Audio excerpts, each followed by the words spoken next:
Assalamualaikum warahmatullahi wabarakatuh. Sahabat Jejak Cibatu, bertemu lagi bersama saya Dadang Sugiarto. Pada konten kali ini kita akan membahas seputar tentang urusan pernikahan.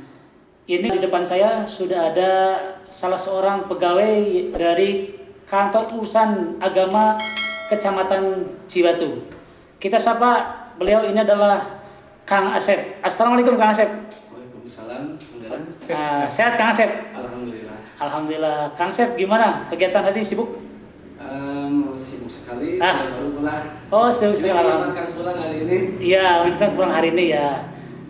Sahabat Jejak Cibatu, kita akan ngobrol bersama Kang Asep ini sebagai penyuluh dan diperbantukan sebagai operator. Kang, ini kan Kang sebagai kapasitasnya adalah penyuluh ya Kang. Saya ingin tahu alur untuk membahas atau untuk kepernikahan ini. Alurnya itu seperti apa Kang? Bisa dijelaskan Kang? Mohon izin sebetulnya sebentar. Iya, oke. Saya sebagai tugas pokoknya dan sebagai penyuluh. Penyuluh itu sudah diatur dalam peraturan pemerintah, peraturan Kementerian Agama ya. Tepatnya peraturan 504 PMA nomor tahun 2022. Bahwa salah satu fungsi penyuluh di dalamnya adalah mensukseskan dan mensosialisasikan program-program pemerintah yang ada di Kementerian Agama. Gitu ya. Di dalamnya saya harus penyuluhan dan pembinaan kepada masyarakat tentang program-program pemerintah yang ada di Kementerian Agama khusus. Jadi di dalamnya adalah salah satunya adalah tentang program KUA. Program KUA adalah salah satu pernikahan. Sebetulnya di KUA itu dalam KUA bukan hanya pernikahan saja. Iya. Itu fungsi KUA itu kan udah diatur oleh MA nomor 34 tahun 2015. Ada 10 tugas pokok KUA. Iya. Selain catatan pernikahan, kemudian ada salah satunya adalah statistik bimbingan masyarakat Islam. Kemudian dokumentasi informasi manajemen KUA, selanjutnya bimbingan keluarga sakinah. Ada opat. Ada opatnya. Opat itu adalah bimbingan penasehatan untuk keluarga sakinah. Jadi kalau ada konflik antara rumah tangga bisa ke KUA. Bisa diselesaikan di KUA. Jangan langsung ke pengadilan. Oh. Itu salah. Nah, ini berarti ya. Jadi harus tahu juga ya masyarakat ya. Masyarakat harus tahu juga kalau contoh di rumah tangga ada sesuatu konflik, jangan langsung ke pengadilan. Tapi selesaikan dulu di KUA. Di KUA itu adalah tugas BP4 namanya. BP4 itu yang tugasnya apa itu? BP4 itu? Tugasnya adalah untuk menasihati seorang catin atau yang sudah menikah untuk keluarganya menjadi utuh kembali atau sebelum kepada jenjang pernikahan harus dibina dulu. Dibina dulu. Ya, bimbingan bin-win. Bin-win. Pranikah. Pranikah. Jadi nanti kalau kesarinya adalah ada keluarga sakinah. Itu wajib nggak kan? Untuk sementara ini sifatnya. Untuk bimbingannya, maksudnya untuk bimbingannya wajib nggak itu? Kalau sudah diatur itu seharusnya wajib. Apalagi sekarang tahun 2024 itu akan di-launching. Jadi yang orang yang mau menikah itu harus ada pembinaan dari KUA. 4 bulan sebelum pelaksanaan nikah. 4 bulan sebelum nikah itu harus ada bimbingan pranikah. Itu tempatnya di KUA. Di KUA. Dia udah diatur bahkan dalam aplikasi itu harus diikut. Itu sejak kapan diberlakukannya? Setahun ke belakang atau berapa tahun? Kalau sebetulnya udah diatur dalam dahulu juga sudah diatur itu tahun-tahun sebelumnya. Nah sekarang mau launching. Mau launching. Mau ada dalam menu sifat itu mau ada menu bimbingan Jadi mungkin akan dilaunchingkan yang terbaru berarti. Terbaru, jadi diwajibkan. Nah, kembali lagi ke tugas KUA itu, misalnya ada pelayanan bimbingan kemasjidan. Kemasjidan. Iya. Jadi setiap masjid yang ada di KUA itu harus terdaftar di SIMAS. Sistem Masjid Nasional. Jadi masjid itu ada nomor statistiknya. Itu tugas KUA saja. Terus kalau SIMAS itu kan tugasnya di KUA ya? Untuk Kecamatan Cibatu itu masjid sudah pada masuk atau belum? Untuk Kecamatan Cibatu, alhamdulillah hari ini sekitar 157 masjid dan musola. Oh, itu sudah terdaftar di SIMAS. Itu untuk acuan untuk mendapatkan bantuan dari orang. Iya betul. Selanjutnya ada bimbingan syariah, pelayanan bimbingan penerangan agama Islam, termasuk cekat wakaf. Ini belum. Apa itu? Pelayanan bimbingan cekat dan wakaf. Cekat dan wakaf. Nah ini yang wakaf itu yang. Wakaf. Ini sekarang wakaf itu sistem online. Wakaf itu sekarang sistem online. Onlinenya gimana nih? Onlinenya di Siwa Kemenang. Oh, Siwa Kemenang. Itu mendaftar. Jadi sistemnya daftarnya oleh wakil.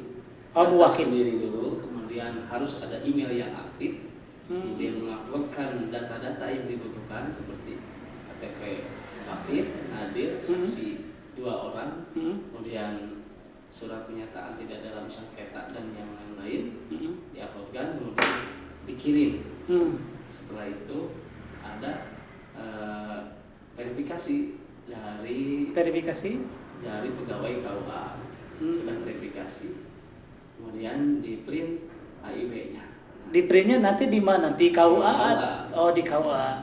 Kalau online-nya di tempat KUA atau di rumah atau? Di rumah untuk pendaftaran bisa. Itu tugas wakil.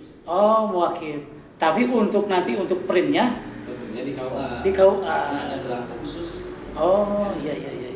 Selanjutnya layanan ke rumah tangga KUA tadi ya sudah dibahas. Terakhir dengan manasik haji dan jamaah haji reguler. Jadi KUA itu bukan hanya seputar pernikahan saja. Iya kan orang taunya itu KUA itu untuk pernikahan. Tetapi kan untuk kali ini kan kita edukasi kepada masyarakat. Di KUA itu ada apa saja? Yang barusan ya silakan gimana? Untuk selanjutnya, jadi yang intinya KUA itu bukan hanya untuk pernikahan, tapi untuk segi-segi yang lain, untuk keluarga sakinah, bimbingan nikah, wakaf, zakat, pendataan masjid, pondok pesantren dan lembaga-lembaga yang lainnya. Iya. Kemudian KUA itu sekarang terpisah, Pak. Terpisahnya gimana? Sekarang. Kalau dari itu adalah NTCR, bahasanya nikah, talak, cerai, talak, rujuk. Nikah, talak, cerai, rujuk. Itu dahulu KUA. Kalau sekarang NR itu nikah dan rujuk. Oh, berarti kalau untuk talak, cerai, pengadilan agama. Iya. Tapi di KUA itu sebelum melangkah ke sana, di KUA difasilitasi jangan sampai orang untuk rumah tangganya hancur. Iya, betul. Maka dibina dulu sebelum. Karena ini kan udah miris ya. Iya. Itu betul. Tahun itu 6.000 kasus. 6.000 kasus 1 tahun. 6.000 kasus. Itu untuk nasional atau Jawa Barat atau kabupaten? Itu Kabupaten Garut, Pak. Kabupaten Garut saja. Masya Allah. Itu faktor yang paling banyak itu apa itu? Ekonomi. Betul, sahabat betul. Dan juga rata-rata yang cerai itu adalah perempuan yang menggugatnya. Perempuan yang menggugatnya. Kebanyakan. Hampir 90%. Hampir. 90% yang menggugat adalah. Baca dari tahun 2002 hasil survei. 2022. Analisis ya. Pertama itu tentang konflik di dalamnya itu bahasanya umum ya. Konflik itu antara perselingkuhan atau tidak kecocokan yang jangan tentang ekonomi.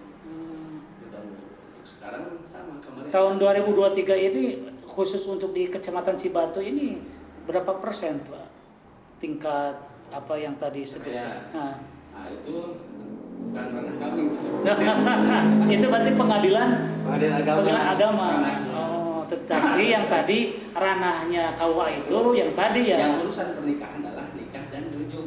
Nikah dan rujuk. Ini kalau rujuk nih, saya rujuk. Misalkan kita ada tadi kasus ada seseorang yang dia sudah mengeluarkan talak nih. Talak dalam artian baik tulisan maupun lisan. Itu untuk rujuknya itu bagaimana tuh? Misalkan talak satu, jatuh talak satu nih. Rujuknya apakah perlu KUA atau hanya perlu saksi atau bagaimana? Kalau saya berbicara berdasarkan pemerintah ya. Ya, pemerintah, betul. Kalau seseorang sudah menikah terdaftar di KUA Cibatu, contoh satu Cibatu ya. Ya, contoh. Kalau umumnya sudah tercatat di KUA, seseorang ingin melayangkan perceraian, itu adalah ranahnya pengadilan agama. Itu ranah pengadilan. Kalau seseorang mau rujuk, itu datang ke KUA. Rujuk itu datang pendaftaran rujuk. Ikrarnya bisa di rumah, bisa di KUA untuk rujuk itu. Setelah ada bukti terrujuk dari KUA, kemudian surat itu dilayangkan ke pengadilan agama. Alurnya. Setelah di pengadilan agama, kemudian buku nikah yang ditahan di pengadilan agama dikembalikan lagi. Jadi buku nikah itu diambil. Walaupun kita tadi kasusnya ini, misalkan ada seseorang sudah jatuh talak, kemudian dia mau rujuk, otomatis itu kan surat nikahnya masih ada di mereka. Nah, mungkin akan itu berbicaranya ya. Kalau contoh cerai talak itu kan pengadilan. Ya. Jadi kalau ranah bernegara. Kalau cerai itu langsung pengadilan. Cerai itu langsung pengadilan. Ada ranah agama, ada ranah negara. Ya. Kalau sudah contoh yang tadi itu kasus seperti tadi itu saya pandang itu cerai secara agama. Secara agama itu harus ditindaklanjuti ke pengadilan. Nah, itu. Berarti tidak melalui KUA dulu tidak kan? Tidak. Harusnya langsung ke pengadilan berarti. Betul. Jadi seseorang mau talak, mau cerai itu ranah pengadilan agama. Misalnya seseorang sudah cerai beberapa tahun ya, kemudian mau nikah lagi, ada cerai. Dia berbicara di hadapan hakim bahwa saya itu sudah cerai berapa tahun, itu tidak dianggap. Kenapa? Karena cerai itu putusan pengadilan. Ini kan banyak masyarakat yang belum tahu ya. Jadi seperti apa ya, hari ini kita edukasi gitu kan.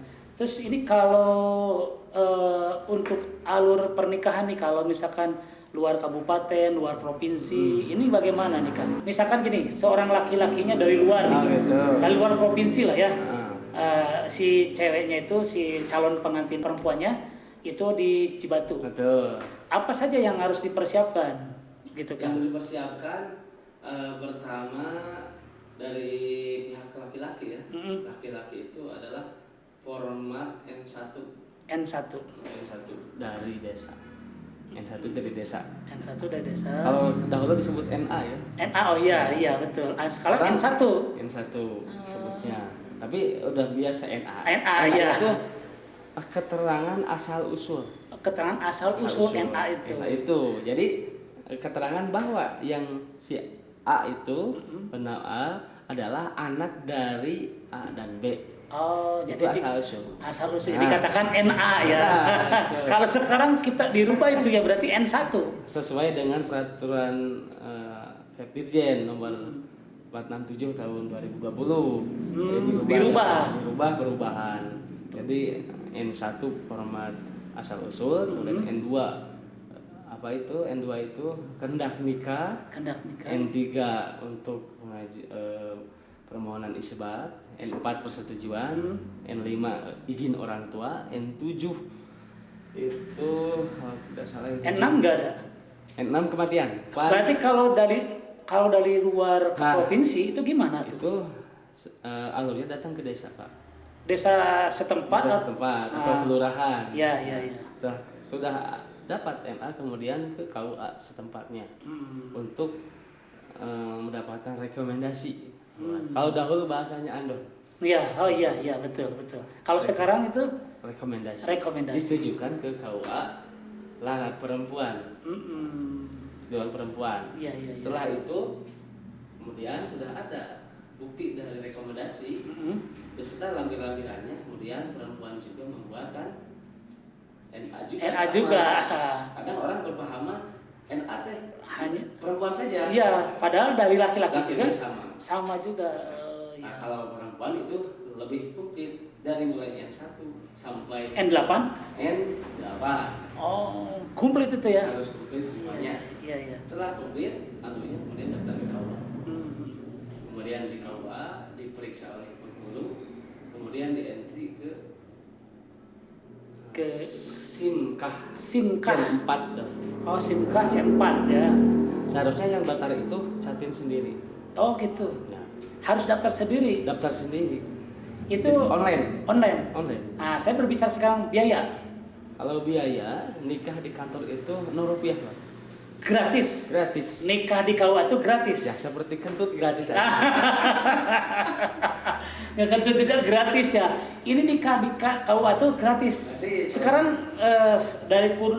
dari Januari sampai dengan November sekarang di KUA Cibatu tercatat berapa yang nikah di KUA? Ada berapa kira-kira? Kalau saya berbicara umumnya, kalau nikah dari Januari sampai bulan sekarang November itu ya hampir 554 pertikahan. 554 pertikahan. Naik menurun? Kalau lihat dari grafik itu kan kita itu mengalami masa Covid ya. Covid. Kemudian ini ada masa perubahan aturan undang-undang. Ada PP, ada Permen, ada PMA ya. Iya. Pemerintah itu ada aturannya. Ini dahulu Undang-Undang Pernikahan Nomor 1 tahun 74 dalam pasal 7 bahwa usia pernikahan laki-laki itu adalah 18 tahun, perempuan 16. Perempuan 16, laki-laki 18 tahun. Nah, kemudian dirubah oleh PP Nomor 16 tahun 2019 itu merubah pasal 7. Jadi bahwa usia pernikahan laki-laki dan perempuan adalah 19. Sama. Oh, kalau dulu mah 16, sekarang dirubah sama PP 19. Ada perubahan di undang-undang. Sama dirubah dengan undang-undang. Oh, dirubah dengan undang-undang. Nah, jadi kalau bisa nikah usia di bawah itu harus ada izin dispensasi dari pengadilan agama. Kalau di bawah itu misalkan? Ya, di bawah itu usia, contoh usia tidak tercatat 17. Berarti? Tercatat. Oh ya, sahabat, berarti ini kan orang biasanya kalau di bawah umur itu nggak usah dicatat di KUA lah. Tidak. Tetap pernikahan itu dicatat ya. Walaupun dia berusianya misalkan di bawah yang tadi. Ya. Misalkan perempuannya 15 tahun. Ya. Nah, apakah itu dicatat di KUA perlu atau tidak?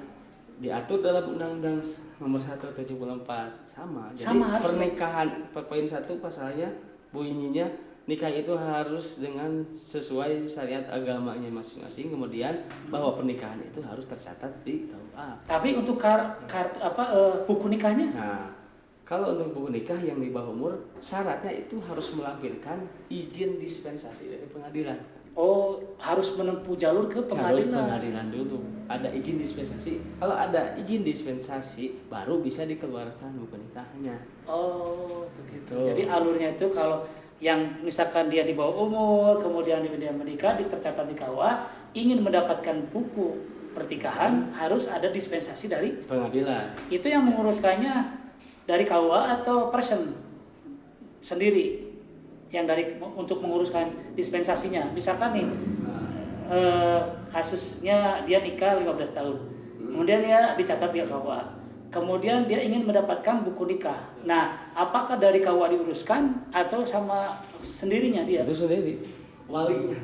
Walinya. Jadi yang putusan pengadilan itu adalah wali yang mendaftarkan. Tapi mudah nggak itu? Mudah ya. Mudah sekali. Karena pemerintah itu nggak untuk sekarang ya, nggak ada yang sulit sebetulnya. Nggak ada yang sulit ya? Nggak ada yang sulit. Tinggal kitanya aja. Kan orang Indonesia khususnya Sunda kan kadang sifatnya mau malas-malasin. Betul. Cari dulu kan. Betul kan. Ini lagi Pak. Kalau kemarin saya dengar juga dari informasi KUA itu juga mengeluarkan sertifikat halal ya. Betul. Nah ini coba Kang gimana? Itu dasarnya undang-undang saja sama Undang-Undang 3 tahun 2014 ya bahwa pengusaha UMKM UMKM itu usaha mikro harus ada sertifikat halal. Sertifikat halal. Sekarang dikelola oleh Badan Penjamin Produk Halal BPJH. Ya. Nah, termasuk saya adalah Sebagai petugas pendamping produk halal. Betul. Ini bisa jadi apa? Pengumuman buat Pengumuman betul. Jadi ini para pengusaha baik pengusaha kecil juga dari mulai tukang bakso. Tukang bakso apa saja. Harus Bahan baku dan ini usaha mikro. usaha mikro. Modal 10 juta ke bawah. Modal 10 juta ke bawah. Berarti yang 1 juta itu Betul. juga bisa. dagang seblak. Bisa semuanya. Itu harus mendapatkan. Nih coba Pak Asep nih, pengen tahu untuk persyaratannya untuk mendapatkan sertifikat halal itu seperti apa? Apa saja?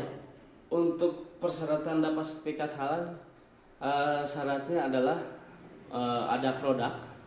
Produk nanti saya ke lapangan gitu. Pak Asep survei ke lapangan. Ya. Ada produk, kemudian saya lihat produknya ini sudah ada sertifikat halal atau belum di online. Kemudian KTP disiapkan, nanti saya foto. Kemudian email aktif dan nomor WA aktif. Harus ada email. Betul. Sebelumnya itu ada NIB ya. NIB. Jadi, berarti dia harus mendaftar juga ya. Dulu. Jadi tidak akan mendapatkan sertifikat sebelum mendaftar NIB dulu. NIB itu menyesuaikan KBLI. Ya, betul. KBLI-nya sesuai dengan apa ini? Makanan jenis ini dengan kodenya berapa. Setelah ada NIB, kemudian didaftarkan ke sertifikat halal. Kalau sudah ada NIB, baru kita mendaftar Sertifikat halal. Untuk NIB sendiri, saya juga kan suka ngurus NIB itu online juga bisa ya? Online semuanya. Sekarang tidak ada yang manual. Online berarti buka di OSS ya itu ya? OSS nih, situsnya OSS. OSS ya betul. Nih sahabat Jejak Cibatu, bagi yang sertifikat halal itu syarat-syaratnya tadi sudah Pak Asep sampaikan. Nanti bisa menghubungi ke Pak Asep ya. Nanti kontaknya kita tuliskan di bawah ya. Nanti bisa menghubungi Pak Asep juga untuk sertifikat halal. Itu juga kan mohon potong bicara. Itu ini sifatnya gratis ya. Ya, gratis. Sampai 24 Oktober 2024. 24 Oktober 2024. Tidak salah ya. Enggak 17 atau 24 Oktober. Kalau sudah lewat sana tidak ada yang gratis. Semuanya bayar. Harus bayar ya. Nih mumpung masih gratis, masih ada 1 tahun lagi berarti ya. Tanggal 24 Oktober atau 17 Oktober 2024 masih gratis ya. Gratis. Ayo masyarakat Indonesia umumnya, khususnya untuk masyarakat Kecamatan Cibatu yang mempunyai usaha UMKM di bawah 10 juta ya. Di bawah 10 juta, ayo kita daftar, kita mendapatkan sertifikat halal. Sertifikat halal insya Allah mudah. Nanti kalau untuk pembuatan NIB atau NIB bisa dibantu sama beliau ya. Nanti bisa dibantu sama Pak Asep untuk mendapatkan nomor NIB-nya gitu kan.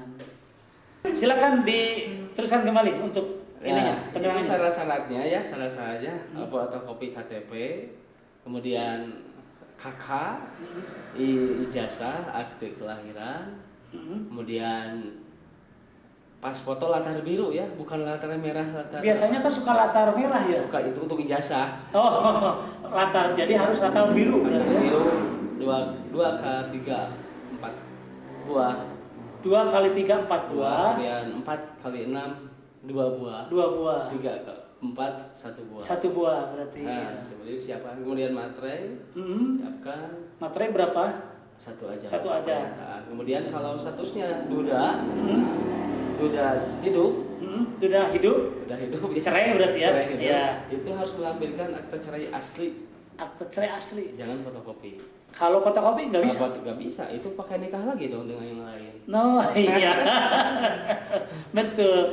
Berarti itu harus asli ya. Asli. Sama juga berarti kalau perempuan juga dia janda sama harus melampirkan akte cerai. Kalau untuk Cuma bagaimana kalau untuk statusnya yang mati? Itu Yang mati harus- gimana? Yang mati itu harus penyesuaian dulu KTP-nya. KTP harus sesuai. Kemudian Harus dirubah atau gimana? seharusnya dirubah dulu. Dirubah dulu. Dirubah dulu. Kemudian ada akte kematian dari Capil. Hmm, Itu mudah nggak? Mudah. mudah. Bisa dibantu. Itu Kalau nanti misalkan ada kasus nih, nanti bisa dibantu sama Pak Asep. itu bukan ranah kami Ah, bukan sebetulnya. Karena itu ranah pemerintahan. Ada pemerintahan. desa. Oh desa, oh betul betul. Dan Gesra kan itu Iya. datanya Ah. tinggal di online kan itu 1 hari 2 hari turun. Nah. Turun ya. Terus Kemudian untuk daftarnya sendiri itu aturannya sendiri daftar ke SIMKah Jen 4 SIMK C4 ya, yang tadi itu ya. itu catatan yang ada di itu adalah penghulu semuanya Penghulu. penghulu yang ke lapangan. Ada wali hakim. Apa yang dinamakan wali hakim itu, Pak? Itu menarik soal pernikahan. Nah, iya, wali hakim soalnya. Tadi dari produk halal kita Iya, gak apa-apa. Kan tadi kan KUA itu tidak hanya pernikahan saja kan. Jadi ada berbagai macam. Makanya saya juga ya kita ke sana kemari lah. Yang penting kita ngobrol dan ini memberikan manfaat bagi para sahabat subscriber ataupun sahabat Indonesia dimanapun berada. Kalau wali hakim itu pertama putus wali. Kalau wali putus wali itu Putus wali itu meninggal. tidak ada ayah, tidak ada kakek, Tidak ada kakek, kemudian tidak ada paman, anak paman, kemudian ke bawahnya ke atasnya sudah tidak ada, itu wali hakim. Wali hakim. Oh.